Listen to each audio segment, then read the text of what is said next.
Before you go in for real interviews, it's a great idea to hold some mock interviews. Think of them as a dry run or rehearsal. And in reality, it's like personal training. It's a chance to work with a coach or a mentor and to get better. Having mock interviews physically walks you through what the interview is going to be like, helping you build up stamina, the ability to respond to questions, to make great eye contact. You really need these because the act of doing an interview is not something we do that often. You could be rusty, out of practice, or have some bad habits. You may even decide to record these on video so you can watch things like your body language. Doing mock interviews really helps you prepare and shows you if you're ready for the job, or at least the job interview. I suggest you ask a mentor to serve as the interviewer, and if possible, gather a few mentors. You want to get somebody that you respect who has a bit more professional experience than you, who can ask you questions and walk you through the interview process. If needed, you can even go outside of your own industry. Maybe you talk to a parent or relative that works in management at another company, and they can still ask you. After all, not everybody who does job interviews is actually going to work in the same field as you. They might work in human resources, so you need to be prepared to talk to a variety of professionals. Also, reach out to people that you've had internships with in the past. Maybe you could take them out to lunch and they'll give you a mock interview during lunch, walking you through some of the questions, asking you to talk about what you've been up to, your professional interests, your goals and aspirations. Getting practice with this is going to make you so much more prepared. You don't want to come in and sound completely well rehearsed, but a few mock interviews goes a long way to making you more comfortable and ready for the real thing. Because the concept of a mock interview may seem a bit strange, let's take a look at a sample one. This will give you an idea on what should happen and what sort of things you should do to prepare. Hi, Michael. Thanks for coming in today. So can you tell me where you found out about this position? I did a couple of searches online and through some of the more credible job search engines, and I found this position, and I thought that with my skill set that I could potentially be a great asset to the company. Did you do any research on the company? I did. I got familiar with the company's mission statement, and I wanted to just really be a part of a company that is moving forward in a great way. Great. So can you tell me what about being a project manager excites you? I would say that the opportunity to work with different people, to see a project from the starting point and the progression and the challenges that we have to overcome to get to that finish point, and just the growth and the progression. I think that is really rewarding for me. Can you tell me about some of your particular strengths when it comes to project management? One of my strengths is the ability to bring people together. As I'm sure you know, in any project, larger projects especially, you have so many people on the project, so many details, and the ability to be able to bring people together and to make the project run smooth, I think, is the most challenging part. But I enjoy making that work for the project. So if I had to ask you what was one of your weaknesses when it came to your work style or about dealing with a project or something like that, what would you say that would be? I would say definitely working with some coworkers that have more challenging personalities, and sometimes it's not that someone's right or wrong, but it's a different viewpoint or perspective, and it's challenging because you have to really sometimes dig deep to find the other perspective and see how you can kind of make that work and blend in with everyone else in the project. And I think that's just really the most challenging part. Can you tell me about some of the experience you've had with dealing with budgets on projects? At the beginning of every project, we have a budget for the project, but it doesn't matter how well or how organized we are for the project. There's always a hurdle or a challenge or a hiccup along the way. So at that point, we have to do our best to make sure, how do we kind of redirect and make sure that budget stays close to what we originally planned as possible, and to be able to kind of make sure that we're not overspending on things that we really don't need, to kind of have a closer look on it when it comes to that point. Can you tell me a little bit about your management style? Do you like to be involved in every little detail?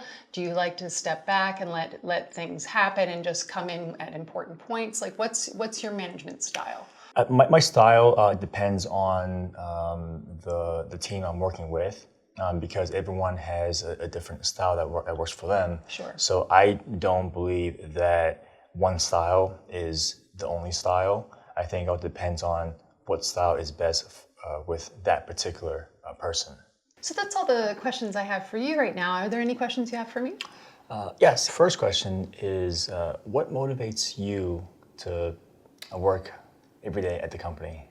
I really believe in the work that we do. And I really believe in the people that are doing it. I enjoy the process of, much like I hope you would in this position, I much enjoy the process of following a project through from beginning to end and seeing the fruits of that labor. I am motivated by the people I work with because they all share the same vision that we do. And they make it easy on me. So we're hoping that the person that comes into the position will work within that team and help all of us work towards our goal. So do you have any other questions for me? No, that's it. Thank you so much for answering my questions and providing me with such great information. Great. Thank you for coming in today, Yeah, Michael. thank you so much. That was great. Yeah, thanks for doing this. I just hope I'm ready. I think you are ready. I think you are. It was fun. Okay, thanks. In the final days as you get ready for a job interview, it's critical that you really prepare the physical materials you need to bring with. You don't want to have a single point of failure.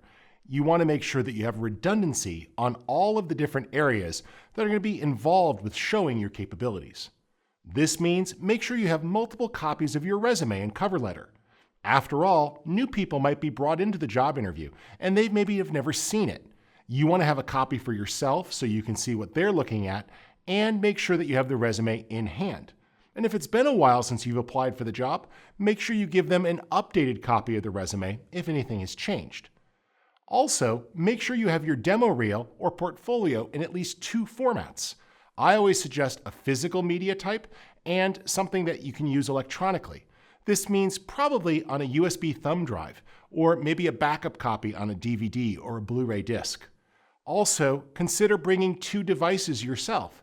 Maybe you have a laptop in your bag and a tablet computer that have your demo reel or portfolio loaded. Make sure you have an extra battery, a power cord, all of the things you need so you don't run out of juice when it comes time to show off your work. Also, make sure you have extra business cards. It's very appropriate during an interview to hand out your business card so people can stay in touch. This is particularly true if you're applying for part-time or freelance work where they're going to expect that you have other clients and relations. This shows a level of professionalism and that you want people to get in contact with you. Also, always have electronic versions of everything accessible. Be prepared that you could send a link so people can see it. They might want to view it on their own device. So by sharing this material electronically, as well as having physical backup copies, you ensure that everyone can access your portfolio and relevant information. This helps you stand out and shows that you're truly prepared and that you want the job. We live in a digital world, except of course, when it fails. This is why I always say, be prepared for offline access. Don't just rely upon an internet connection or an electronic device to be able to show off your work. Always have materials ready so you can properly display your body of work. This might mean a printed portfolio if you're a designer or a photographer, or having physical copies of a demo reel loaded up on a USB media stick that can be easily plugged into someone else's computer. Have backup materials, physical copies that you can hand out that people can look at later. If you are relying upon an electronic device, make sure the battery is fully charged, and if possible, include a spare battery so you can easily recharge if it's a long day and you're meeting a lot of people. But I always suggest offline access, printouts, materials that you can hand out, lay out on the table, a printed portfolio, samples of work, your resume and cover letter. You need to be prepared that when you arrive at a job interview location, you may not be able to access the internet. So if you're relying upon an electronic device and an active internet connection to show off your work, don't. You may not have access to their network, or you may not even have power.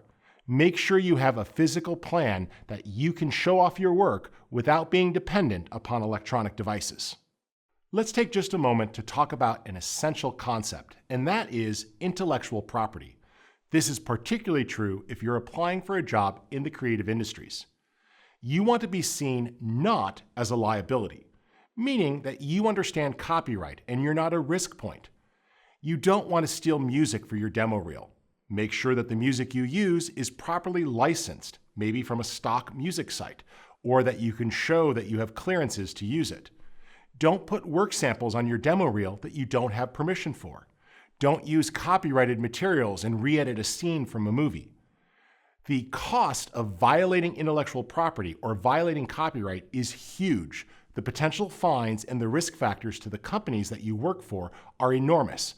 And if they see that you don't really understand how intellectual property works, they're gonna not want to take a chance on you because you could really cost them a lot of money and their professional reputation. Make sure that you go out of the way to show that you understand IP. Always attribute your sources. List your references, show the exact role that you did in the production, and always cite copyrights. If there are any potential issues, make sure you are ready to respond to them appropriately. You're going to want to show that you understand how intellectual property works and the basics of copyright. Here are a few great online resources that I highly recommend you check out. Some tutorials from different organizations about copyright that will help you understand the essentials. These are all written for creative professionals or come from the US government and really give you a great overview explanation about the rights that creative professionals hold. Now, the laws do vary slightly from country to country, so make sure you brush up on your local copyright laws. But if you're going to work in a creative field and you don't understand intellectual property, you're not going to be working for very long.